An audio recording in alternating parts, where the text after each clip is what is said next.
Information, news, and entertainment on demand. WSRadio.com.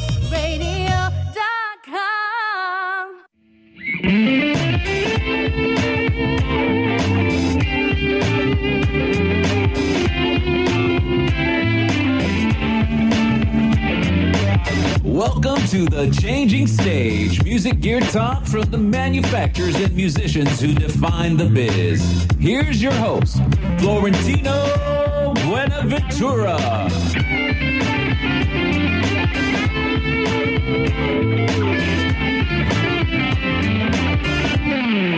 Yo, yo, yo, yo, that's right. You are back for the Changing Stage radio show powered by WS Radio Networks. This is the leading internet talk radio network, and we are brought to you by some really good friends over at Pitbull Audio, where they just want you to play it loud over there, and they have all the great gear to get you into the game. And we also have our fun friends at SIR Music Equipment Rental that we have to thank for helping keep this show alive and keeping it going. And I want to give a big special thanks to a good friend, our guest, Mr. Jonathan Moffet. How you doing, sir? I'm doing pretty good this morning. It's a good morning. Beautiful sunshine here over in Lake Forest, California. Oh, awesome. Yeah, we're down here in San Diego, so we're enjoying the same sun. All right. I think we share the same sun, yeah? Yeah, exactly. So, hey, brother, I really appreciate you taking time out of your hugely busy schedule, because you are a man that is on fire. You've been on fire for quite a long time. If you folks haven't heard the name, I know you've heard him perform, because he has played with some of the biggest names in the business. The list is incredible. At the top, I would say, is Michael, right? Michael Jackson. You were a drummer for Michael on tour for many years, going all the way back to the Jacksons. And then you've also played on albums, Madonna, Diana Ross. I mean, the list goes on. Wow, incredible career, Jonathan. So I just like to ask you, how did this all get started, brother? Well, it started with the blessing of the gift of being able to play music and have talent, and discover you have talent, because the gift is twofold. First part of the gift is that you do have embedded talent in your spirit, your soul, and your ability. The second gift is at some point in your early life and career, or at some point in your life in general, you recognize that you have a gift and what that gift is and what's meant for you. So gifts are twofold. If you don't recognize that you have a gift for something, you can't develop it because you don't have the focus on it, or you don't think you can do it. It's a spiritual recognition. That's something I really can enjoy. It might not happen right away. It may happen incrementally. So the main thing is just to get that little spark that you feel like, this is kind of fun, it's kind of nice. Let me try to see if I can do this. And some people don't recognize it, and a lot of gifts goes wasted. And because they don't have that awareness, you got to be aware at all times that what you're doing and the things around you and just around you. So I think I was blessed two ways: that I recognized very early that this was meant for me to do at 9 years old, when I was playing at a talent show with my brother's band in New Orleans, Louisiana, where I'm born and raised. And I was setting up my drums, and I heard the kids in the auditorium at the talent show screaming for us, and it was the very first time in that magnitude of multitudes of people. I had already done parties and dances and stuff like block parties, but in the multitude of a big basketball arena, you hear the multitude of the voices screaming your band's name and everything. And so it's a great gratification. And then I realized while I was going on a cymbal stand wingnut, I could picture it now, that I said, this is what I want to do the rest of my life. I like this feeling. Yeah, that's amazing. 9 years old, that's crazy, and you were already playing large facilities there.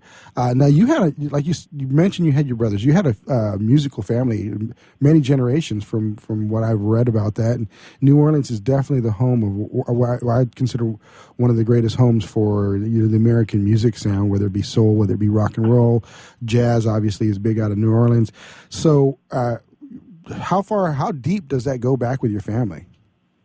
Well, I was inquisitive about my family history, and my mother is 98 years old, almost a century, and she's the matriarch of the family. She knows all the history of the family, and she mentioned to me in conversations, I'd record her even when I'm at home in New Orleans and talking with her, and I'd put on my little recorder and gathered information for the lineage of the family. And she mentioned there was on her side of the family, a gentleman that played violin And he used to do events in New Orleans and all the surrounding areas. He was very much in demand because he was really, really good. Like really probably like a star back then in that region. Wow. And so the talent was there, and I have talent besides music in the family, in sports as well. One of her family members was one of the top guys. Marcel was one of the top guys with the Harlem Globetrotters, very famous. He was one of the most popular ones, Harlem Globetrotters back in the day. And so, I mean, talent in the family is run through music and sports. And there's another family member on her side was a great black baseball player with the Louisiana Pelicans. He was very, very famous. He was a star. In fact, he's in books and in history of that, the Black Baseball Player League. So, as well as my family member that's in the Globetrotters, she's in the history books as well. And my grandfather was a very famous and legendary blacksmith in New Orleans. If you go to New Orleans and go down Bourbon Street and see the railings, those beautiful lattice railings on the second and third floors and up higher, the beautiful artwork of the ironworks. He had a blacksmith shop, and he used to make those. A lot of that he made. Wow. And he's very much in demand. And he's on in a book of history at the UNO University in New Orleans, and he's on the cover. They chose him for the cover, my grandfather. Mm-hmm. So there's talent in the family that runs in different mediums of creativity, and mine happened to be a spiritual choosing of and recognition of music. And as far as being a drummer, I got stuck with drums because I got stuck with drums. But my father, because he came home from work one day, he worked at the post office as a supervisor. One of his friend's sons was a musician. And to keep us off the street and everything, get us some kind of creative interest, he asked me and my brothers if we wanted to play music. And we all said, yes, we're so excited. And then he said, well, what you want to play? And I'm the youngest of three brothers. And he asked my oldest brother first. He got first choice. And he decided he wanted to play saxophone and guitar, bass guitar. So he got that choice. That was his instrument. My second oldest brother decided he wanted to play lead guitar. So he got that instrument. I wanted to play guitar as well. And I said guitar. My father said, well, we can't have all guitarists. Somebody got to play something different. And the only other instrument I knew was drums. And I said, okay, I'll play drums. And I got stuck with drums. I think that worked out all right for you. Yeah, early on, after that point, a few lessons, I realized I kind of like this, trying to coordinate my hands, starting on a marching drum with private lessons. The only lessons I had was on a marching drum and private lessons, other than the elementary school on a snare drum. As far as drum set, I taught myself. I had nobody in the neighborhood to teach me. It was just curiosity, fascination of how Ringo Starr and all these other drummers, famous drummers, figured it out. And I was trying to emulate what they did off of vinyl. Picking a needle up, putting it back, running to my drums, and start playing, try to play it at the same time they started and figure out the beats. And it was just an internal fascination, and I felt I can do this. Yeah. And I found joy in accomplishing it when I did get it. No YouTube or DVDs to show you all that stuff. You had to kind of do it with your own ears and just the spark of the spirit to do it. That's pretty awesome. So I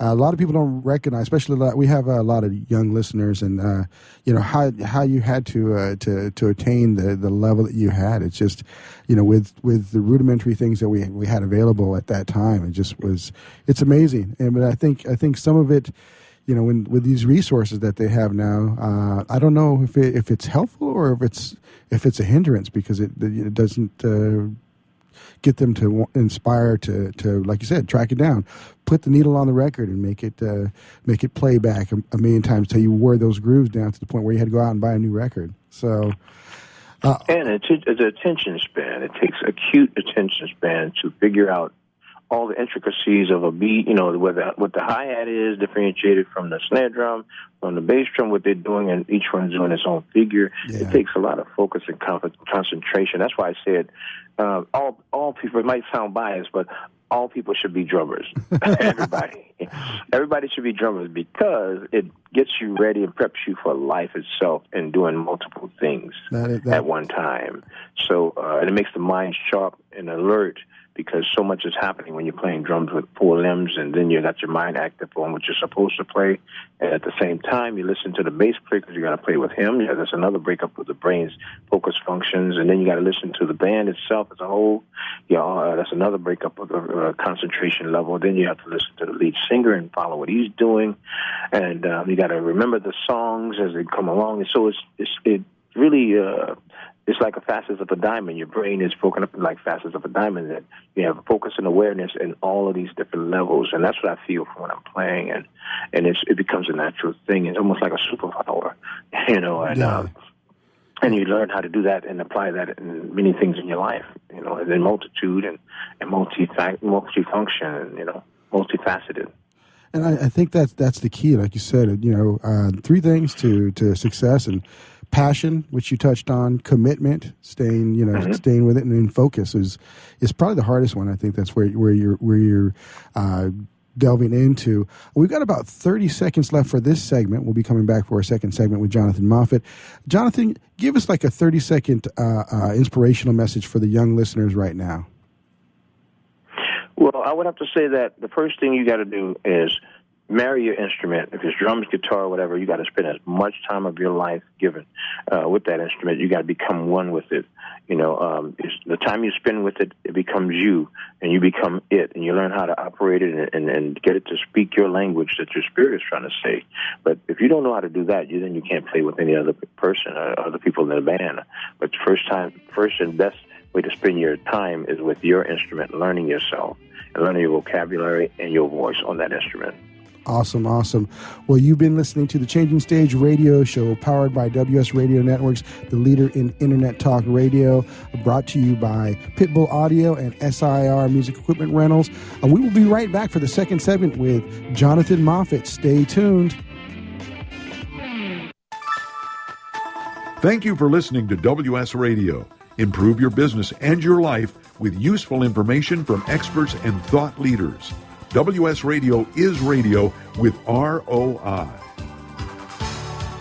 You may have heard me brag about Progressive Medical Center and just how much they've helped me with my health. And Dr. Goley, one thing that you have helped so many people with is migraines. Unfortunately, there are millions and millions of Americans who are suffering with migraines and headaches, and they're debilitating because it affects the quality of their life, and they cannot function properly. At Progressive, we get to the root cause because we understand that migraines could be caused by nutritional deficiencies, hormonal imbalances, believe it or not, delayed food sensitivities. And once we determine what the real reason is, we put a plan of action together with medication that we get them off slowly, and we put them on an all-natural approach, and the results are amazing. Incredible. I mean, there's so many people that can say they don't live their lives with migraines anymore thanks to Progressive Medical Center. And that's what's exciting and rewarding to us as physicians because we help our patients take control of their health, and that's why they're living well. Why don't you get a hold of Progressive Medical Center today? Don't live in pain. Don't have migraines anymore. Just go to their website, progressivemedicalcenter.com. This is your life. Live it well.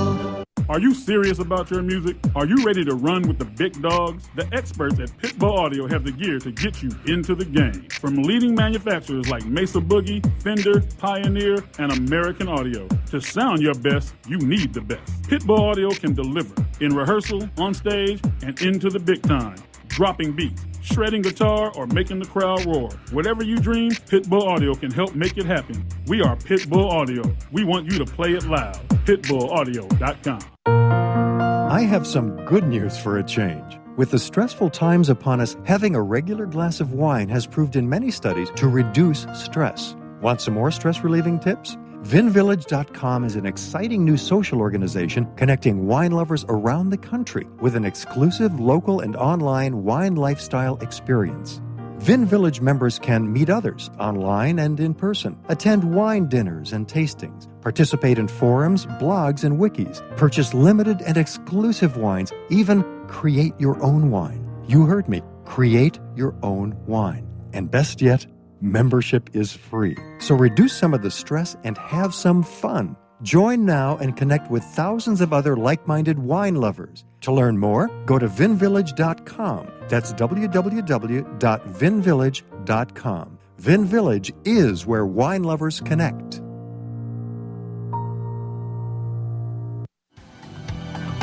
Hi, this is Rob Barnett, VinVillage.com, where wine lovers connect. Be sure to tune in weekly to Vin Village Radio for exclusive, in-depth interviews with the who's who in wine and food.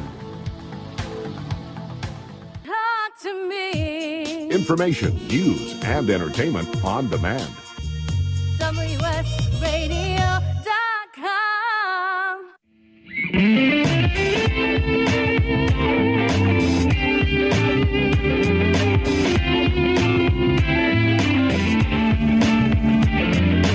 Welcome to The Changing Stage, music gear talk from the manufacturers and musicians who define the biz. Here's your host, Florentino Buenaventura.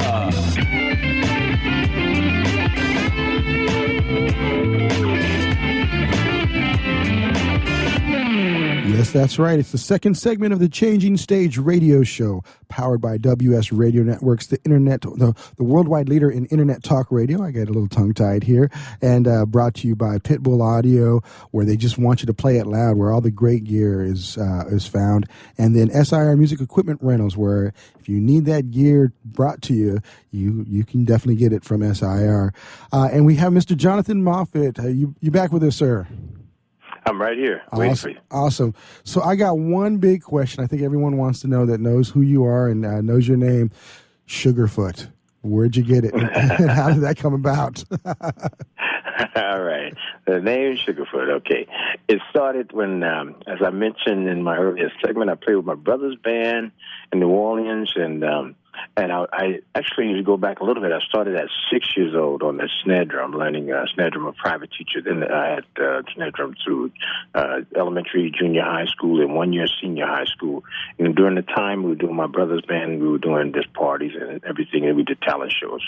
But then at 10 years old, my brother's band started wanting to play nightclubs. It sounds strange at 10 years old wanting to be in the nightclub circuit, but we did. Okay. And our parents said, okay, fine, as long as you get up for school in time and it doesn't affect your schoolwork. So got a little band, and my brothers were older than I. So they wanted to do nightclubs, and some clubs would let us in because they were like two or 3 years older than me, and I was 10 at the time, and other clubs would say no. There was my first club gig was at a place called the Desert Sands, very popular club in New Orleans, and they sneaked me in the back door, and this little guy with the drum set, big drum set, and the big sticks would play, and my mother and father said, as long as you don't go by the bar, you guys protect them, keep them from the bar and everything. So they said, fine. I'd do my show and then sleep across their lap on the way home. They drive. They say, little guy, you really played great tonight. And I hear him talking. I was kind of faking sleep, though. I was just listening to all the compliments and stuff. So I kind of laugh when I get home. But anyway, so they couldn't do certain clubs because they wouldn't let us in, and some of the real popular clubs wouldn't let us in. So they basically fired me. They said, with me being so young, it kept them from doing the most popular clubs. So they hired a friend of ours, and I was really depressed and disappointed. And for a time, I didn't do much but practice. Then another local band in the neighborhood named what they call a Spectrum. They had a band and they needed a drummer. They knew about me, and they called me up and asked me to come audition for them. And I was so upset about my brothers and they fired me. I said, I don't want to be in a band. So then they came and convinced me to go. I played a couple songs, and they said, we want you. You're our drummer. And I said, well, I'm not going to join the band. I'm so heartbroken over being kicked out of a band. I just want to, I'll play a few shows with you guys. But they wound up sounding so incredible, so great. I said, I'm going to join this band. And so they said, okay, everybody in the band has nicknames. And, so we have to find you a nickname.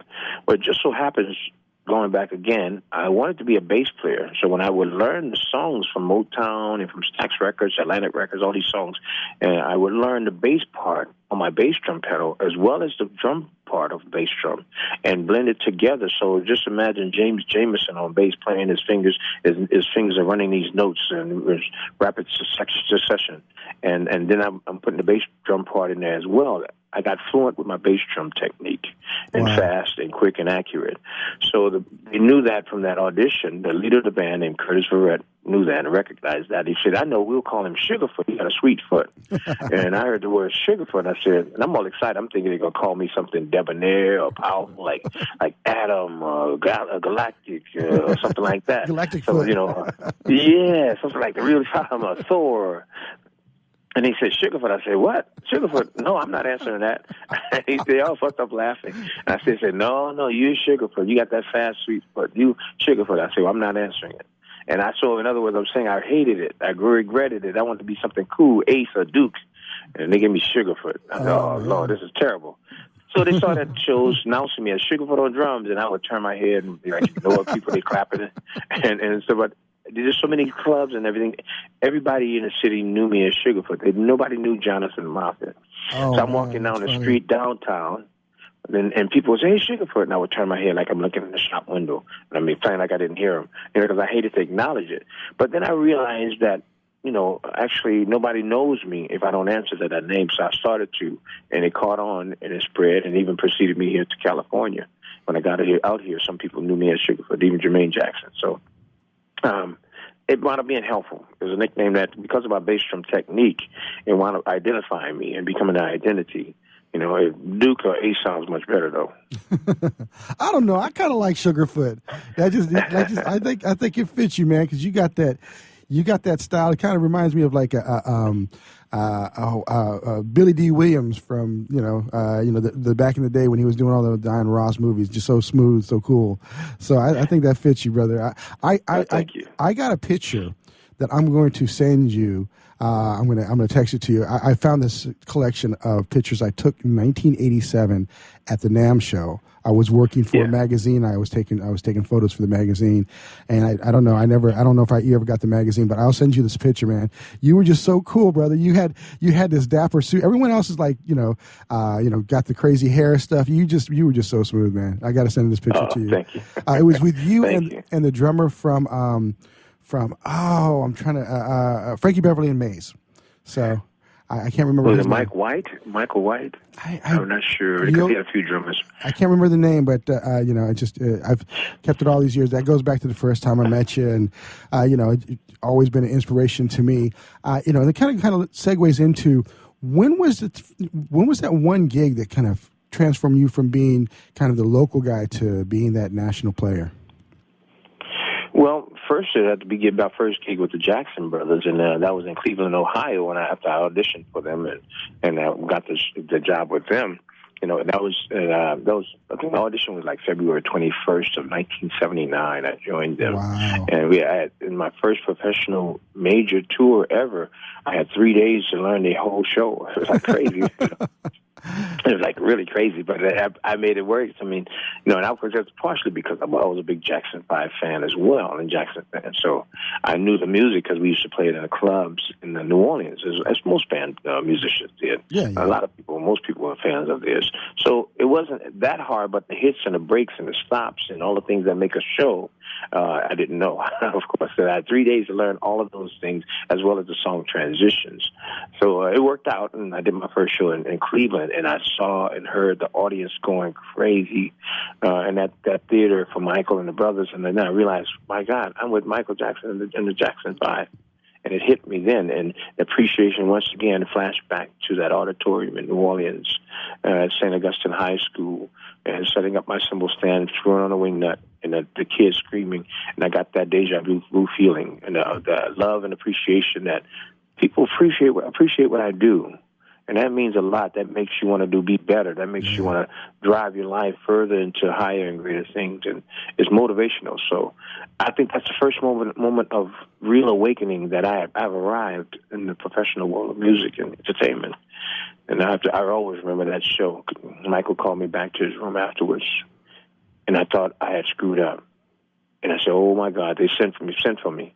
And I took that long walk down that hallway, even though it was a short hallway. You know how in the movies it stretches out? I got to his door, knocked on his door, and I went in there. I was nervous, and I thought I was going home.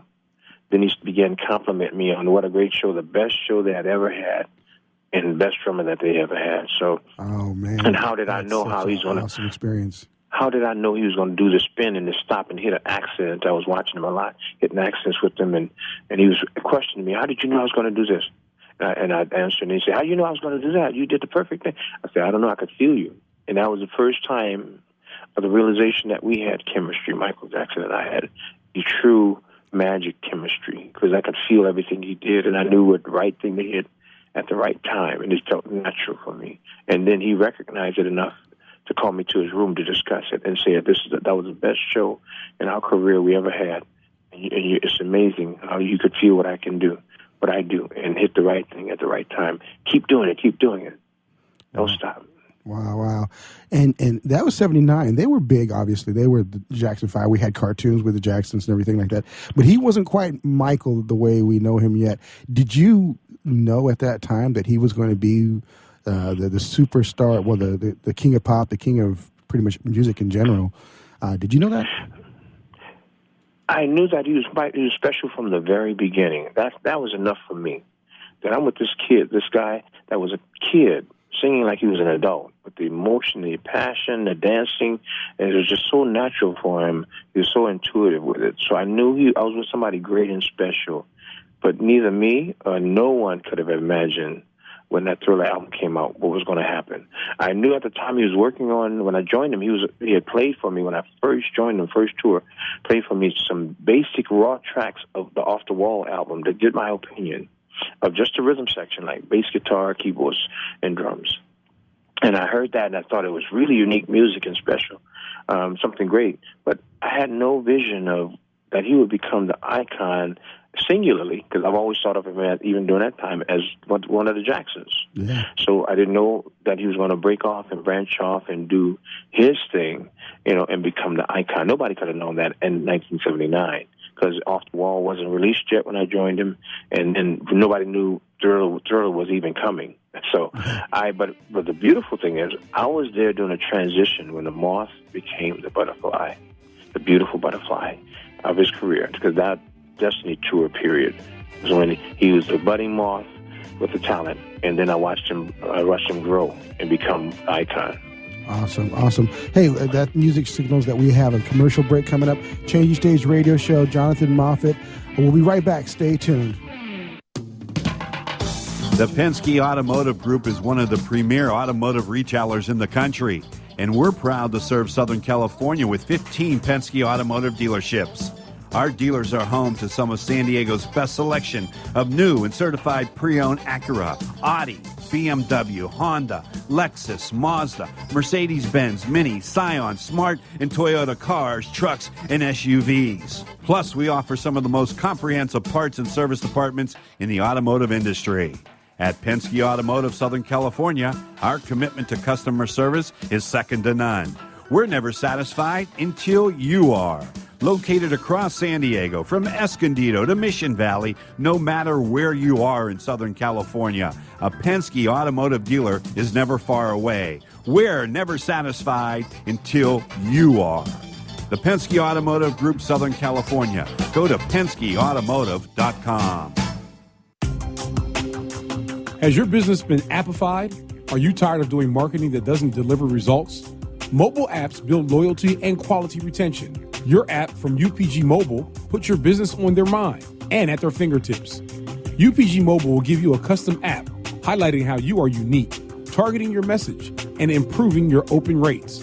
Appify your business and amplify your presence with your customers at upgmobilemarketinggroup.com.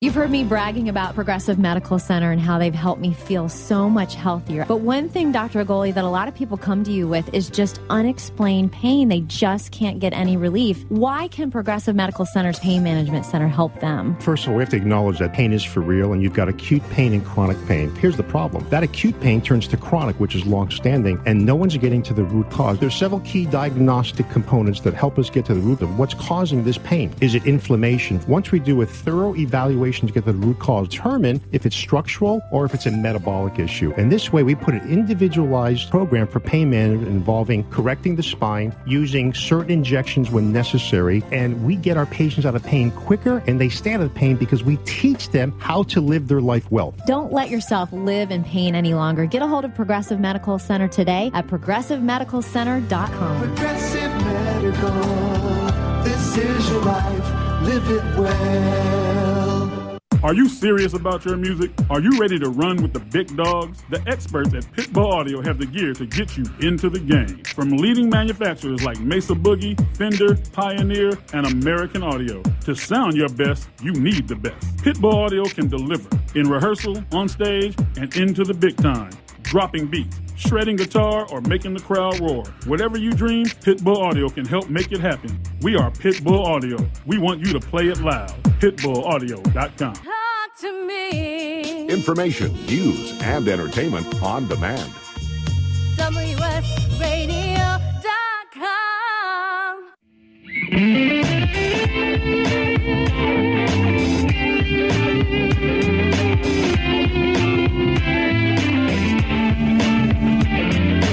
Welcome to The Changing Stage, music gear talk from the manufacturers and musicians who define the biz. Here's your host, Florentino Buenaventura.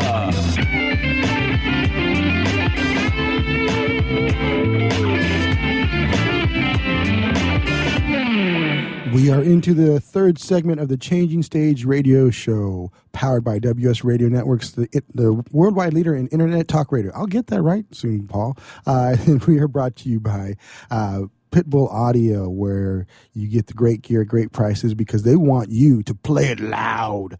And then SIR Equipment Rentals, where you can get all the great gear from anywhere pretty much in this U.S. They have offices everywhere.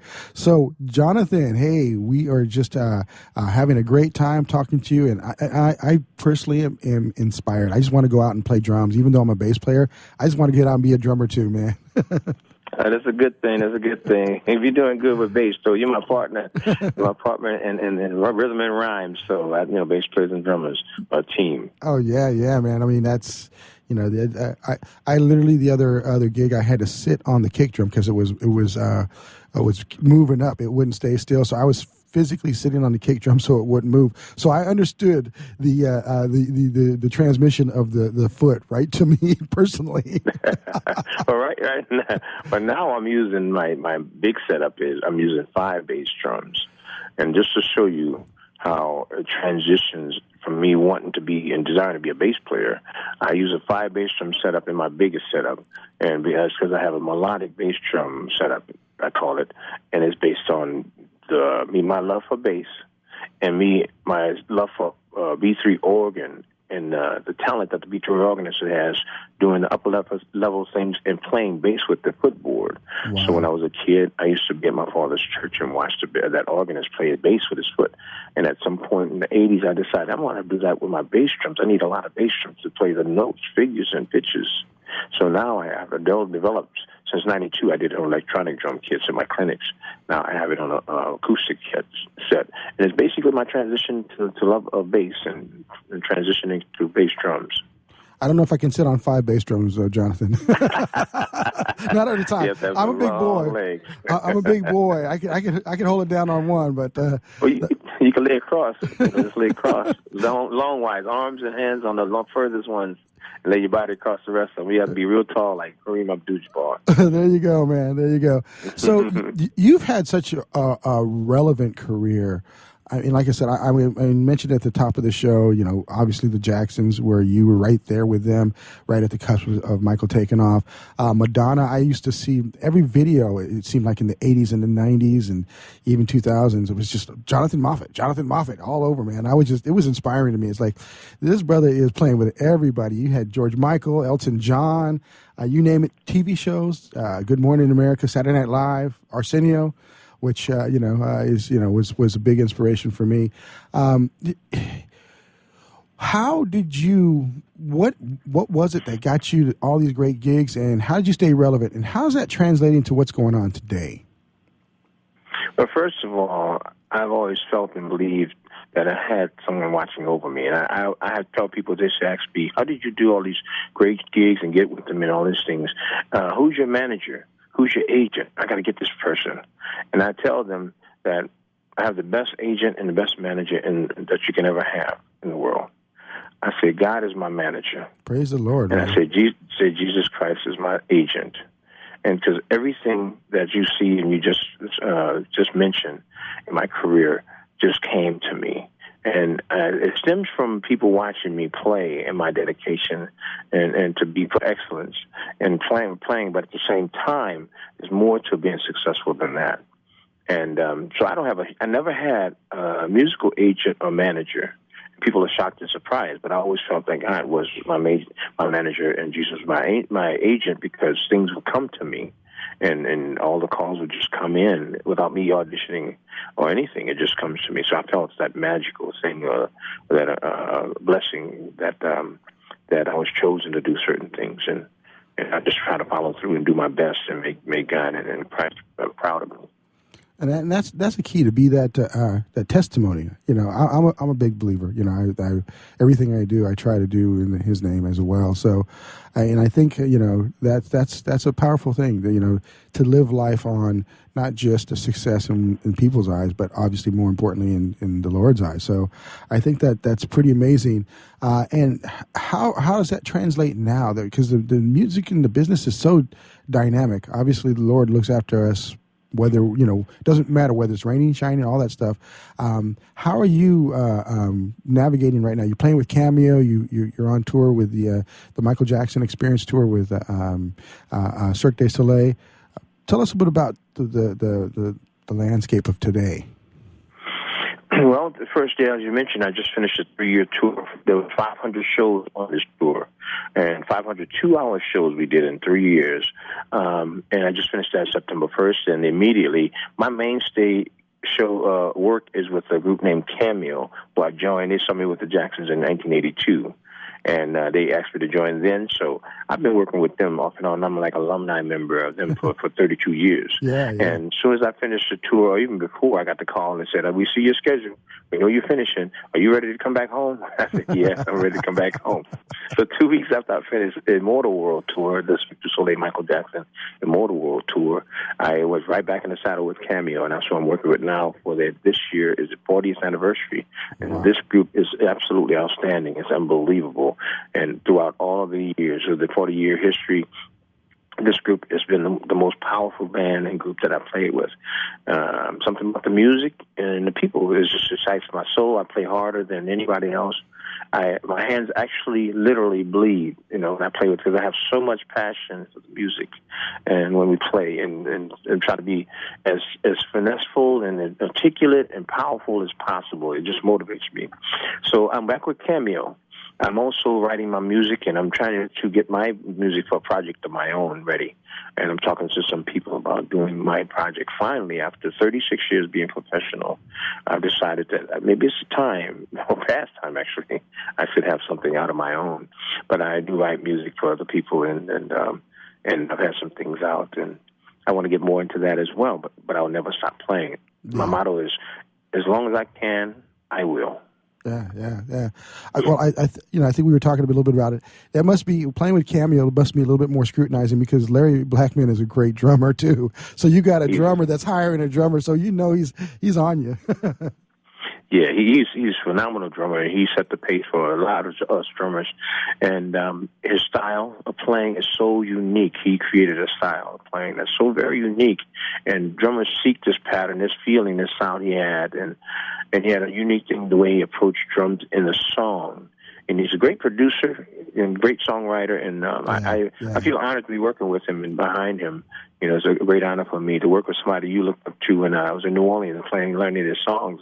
And here I'm playing with a drummer that I admired and respected. And he's hard on drummers. I mean, extremely hard, more than anybody else on drummers. But you got to look at it like, you have to look at it like he's trying to make you better. So that's why I've always looked at it. He sees something in you, and he's trying to mold the clay into a beautiful sculpture. And I've always looked at it like that, and I take his advice, and if he wants something, the other thing is that he's paying me to do a job the way he wants it. So I look at it as well as like that. I'm there to please him. I don't mind telling me what to do, how to play it, because it's his music, his creations anyway from the beginning. So I'm there to replicate as close as possible what he's done, the great work that he's done, body of work he's done on the songs. And I want to do that. And one of my greatest rewards is people being satisfied with my work and calling me back. And that's one of the greatest things you can experience. Not the first call, but the call back is more important than the first call. Because that means that you did a great job and they want you. Yeah. Your first call, you get it, and then they don't call you back. Then you should be worried. Well, hey, like I said, it's been inspiration. I can't actually, when you come down to the San Diego area, man, I'm gonna be front row at the Cameo show, man, because I love it. I DJ when I'm not doing all this fun stuff, and I was DJing last night, and I was playing some Cameo last night, man. I was playing Word Up. I obviously got to play some Word Up, and all the great stuff. But I love their slow songs too, man. They got great songs. They got great catalog. Yeah, it was pretty amazing. So, but this is what you should do. I want to cut you off. But this is what you should do. Since we come into San Diego, you should set them up for an interview like this, and that would be a fantastic thing at the 40th anniversary of Cameo. Yeah, you should have them on air. Let's do it. We can talk off the air. We can see about reaching out to Larry and the crew. I'd love to have you guys in the studios. We got a great studio over here in San Diego, and it's a fun time. We had one of your Michael Jackson alumni, Nathan East, came in not too long ago, and Michael Boddicker. So I love my Michael Jackson people because you guys got some great stories. So we got about a minute left. Can you tell us one memory that kind of sticks out into your mind, kind of that one thing that that says, Jonathan? My entire career? Yeah, just one quick memory that just pops out of your head. We got about 45 seconds left. I would just say the first show we did in Prague on the history tour, Michael Jackson history tour. That stage was such a magnitude. When I saw the staging for the first time, it was 10 stories high. It was unbelievable. We took 3 Antonovs to fly that show around, $1 million a week to keep that show afloat. And the magnitude of what I was on that tour, the history tour, Michael Jackson history tour, turned out to be his last and final tour. Wow. Unfortunately. But to see the magnitude of what I have arrived at with the greatest and the biggest star in the world on the biggest set and the biggest stage, to some of the biggest audience that's ever been performed to, and then it hit me that, this is historical, and that through and with him, I may enter the history books as being associated with him. Wow. Well, this is the Changing Stage radio show. Jonathan Moffet giving us just life lessons in the music business. We're going to be right back for another segment. We've got David Bronson from Emmett Symbols coming on with us, so stay tuned. On the internet, your business's reputation can be unjustly destroyed in an instant. Don't wait for that to happen. Building and marketing your 5-star reputation can increase your business by as much as 19%. Take control of your reputation and have the 5-star reputation you deserve with Reputation Marketing Solutions by DSI Development. Become the go-to company by visiting 5starrepmarketing.com. The number 5starrepmarketing.com. Are you serious about your music? Are you ready to run with the big dogs? The experts at Pitbull Audio have the gear to get you into the game. From leading manufacturers like Mesa Boogie, Fender, Pioneer, and American Audio. To sound your best, you need the best. Pitbull Audio can deliver in rehearsal, on stage, and into the big time. Dropping beats, shredding guitar, or making the crowd roar. Whatever you dream, Pitbull Audio can help make it happen. We are Pitbull Audio. We want you to play it loud. PitbullAudio.com.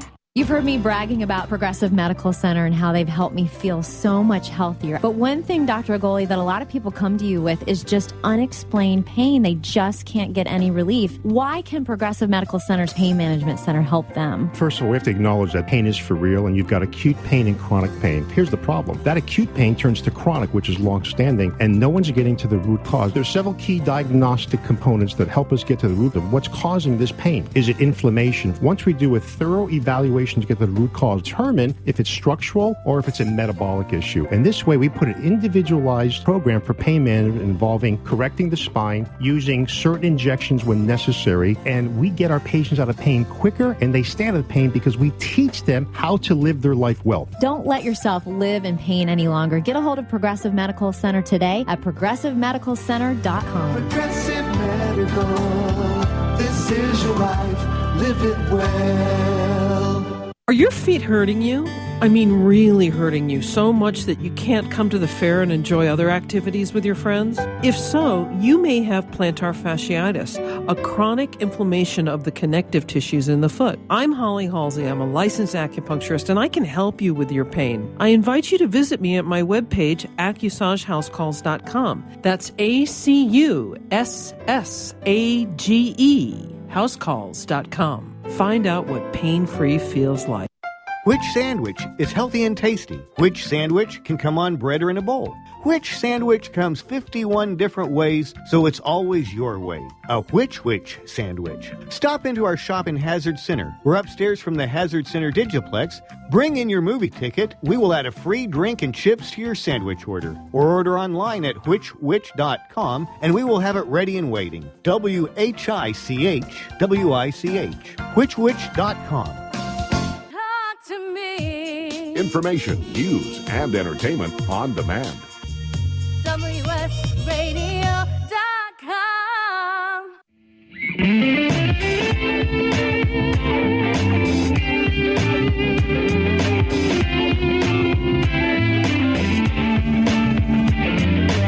Welcome to the Changing Stage, music gear talk from the manufacturers and musicians who define the biz. Here's your host, Florentino Buenaventura.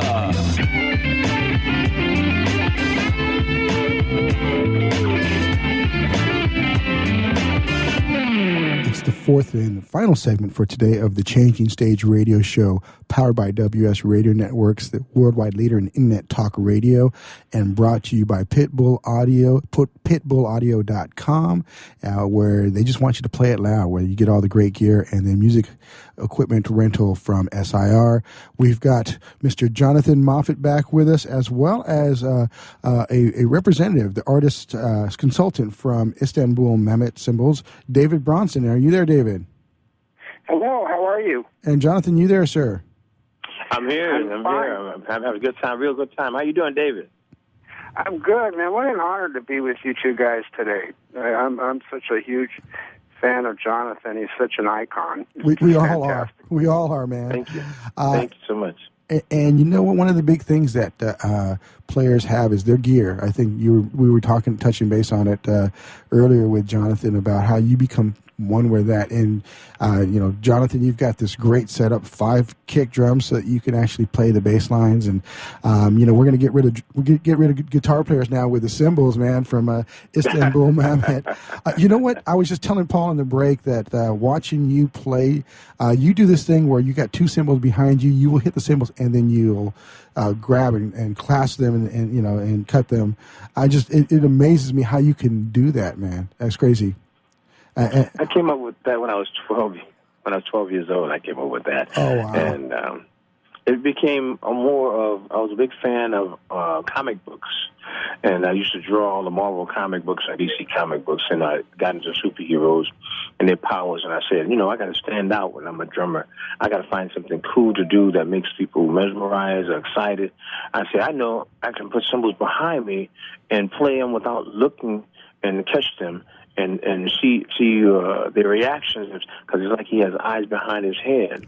So I thought that was a cool thing. So I set my cymbals up back there on both sides, and I started working with it and getting used to the feeling emotionally the distance, and it became a natural thing. Then I started learning how to catch the cymbal and make different sounds by how long I keep my hand open and close on the cymbals. I can make different phrases and different effects with it. So I incorporated to my playing, and it's become a thing I'm identified with. Wow, and you need some great cymbals to make this happen, because you play with such oomph. You are like a superhero on the drums, man. So you got to have some great cymbals. So David, yes. Istanbul Mehmet Cymbals, not the huge name, but there's a special thing about these cymbals. They're all handmade. Tell us a little bit about the process and how you guys make it to where you can withstand the onslaught of Jonathan's back playing. Well, there's a couple of questions there. I mean, I'm not a cymbal maker myself, but I do know the process is unique, and I saw a great quote this morning, and not to discount any of the other companies, because there's a lot of great cymbals out there. Yeah. But the quote was, "Machines don't have ears," and these cymbals are handmade, and there's something very special and individual about each one. Yeah, I think. Yeah. Go ahead. I'm sorry, I didn't mean to cut you off. Go ahead. Continue. Oh no! And unique thing about Mehmet, people get a little confused. There's Istanbul Mehmet and Istanbul Agop. They're two separate companies. Originally there were one, but at some point they split.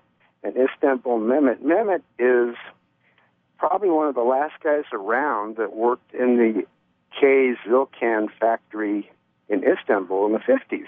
So it's kind of a unique thing. Yeah, that's where it all kind of originated, right? Yes. And they do, both hand-hammered cymbals and lathed processes also, and, hybrids. I have to tell you a brief story about Jonathan. I was so excited to get to meet him. Pam Gore, my boss, said, "Go meet Jonathan." I thought, wow, that's great. I go down there, and he shows up, and he's a sweetheart, great guy. We had a great day, and we went through, and he has a huge setup. And so we meticulously went through all the tons of cymbals, hours. We went through tons, and we got a setup together, but I don't know, 20, 30 cymbals. And then he goes, "Cool. Now I want to do my B set." I was like, "Oh man!" And we always joke about that, but it really was such a pleasure to work with him that day. And but it was 5 hours. Yeah, it took us a while, and it's kind of a treat. He kind of showed me the trick to grab the cymbal, and I maybe have 20% of it down, and but it was really an honor working with him that day. But the Istanbul cymbals, it's a kind of smaller, boutique-y, and they're fantastic cymbals. Yeah, customization is always key. And Jonathan, you can have pretty much any cymbal on the planet, and people will just give them to you. You choose Istanbul Mehmet for some special reasons. Tell us about that. Why did you choose those ones? Well, everything about playing is about the sounds as well as the technical ability to play. But the partner with that is about sound and quality of sound. So, yes, I can be with a lot of different companies. I have been with other companies, but I'm very selective in my sound and the timbre of the cymbals. And knowing that Istanbul is a mainstay of the history of cymbal making, the key is in the history of the knowledge of making cymbals. And as I utilize drums, I learned how to play drums. The creators over there, their art and gift is how to get the best sound in cymbals. And I find that Istanbul Mehmet cymbals are very musical, and that's why I went with them, because they're very musical. The colors and the timbre and the resonance of the cymbals and the shimmer on the sound is just excited me. So I went for quality. I went for history because some of the greatest drummers in drumming history, Tony Williams and many other jazz greats, were Mehmet players. So, but I really judge by my own ears, and that's why, as he mentioned, it's kind of funny. When I get in that room, I'm really encompassed and focused on sound, and I understand cymbal making and sound. And I spent about 5.5 hours in there with him. And I'm sorry to wear you out, Dave, but I'm very serious about my cymbals. And I love it. He said this is the longest time we've ever spent with anybody in picking cymbals. But I'm very meticulous about it. It's very important to me because, as you mentioned, I hit and catch them. I can play melodies. I can play a song on cymbals. And I use a 16-cymbal setup. And I can play like a keyboard player, uses his keys to play melodies. I can do that with the cymbals, hitting them, catching them. I know where they're in placement in special places where I know where the notes are.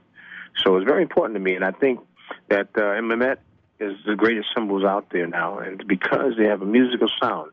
There's other great cymbal companies as well, but I think because of the history, as you mentioned, going all the way to the K company, they have the knowledge of the history of cymbal making inbred and built into them. I think that's tremendous because people don't realize, cymbal is not a cymbal. We've got about 40 seconds left here. David, What's that one symbol right now that people should start looking at that you guys launched at the NAMM show? Oh, the Tony Williams symbol.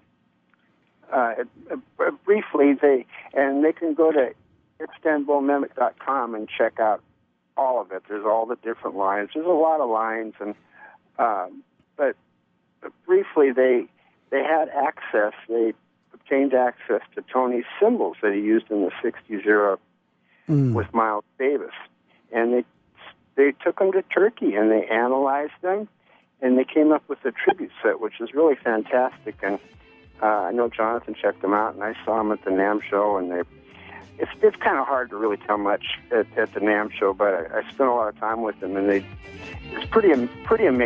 Pretty amazing. It's worth taking a look at. Definitely, David. Well, thank you very much, gentlemen. It's never enough time. Really appreciate it. Jonathan Moffet, David Bronson from Istanbul Mehmet. You guys are awesome. Changing Stage Radio Show, powered by WS Radio Networks. Progressive Medical.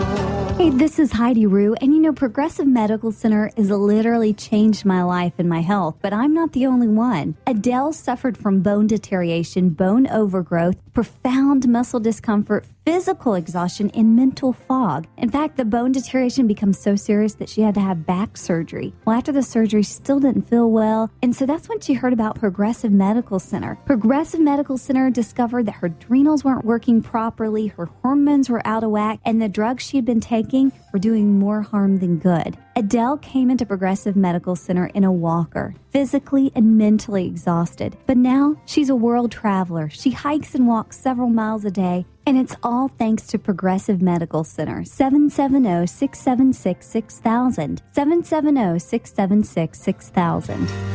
Progressive Medical. This is your life. Live it well. Has your business been appified? Are you tired of doing marketing that doesn't deliver results? Mobile apps build loyalty and quality retention. Your app from UPG Mobile puts your business on their mind and at their fingertips. UPG Mobile will give you a custom app highlighting how you are unique, targeting your message, and improving your open rates. Appify your business and amplify your presence with your customers at upgmobilemarketinggroup.com. Take a break from politics. Tune in and learn something. WS Radio shows are worth your time and are filled with tips and advice. Add us to your lunch routine, and we'll give you a meal for your mind. Hey, do you want a great price on a new or used car? Hi, this is professional racing driver Don Swanson, and I know a thing or two about cars.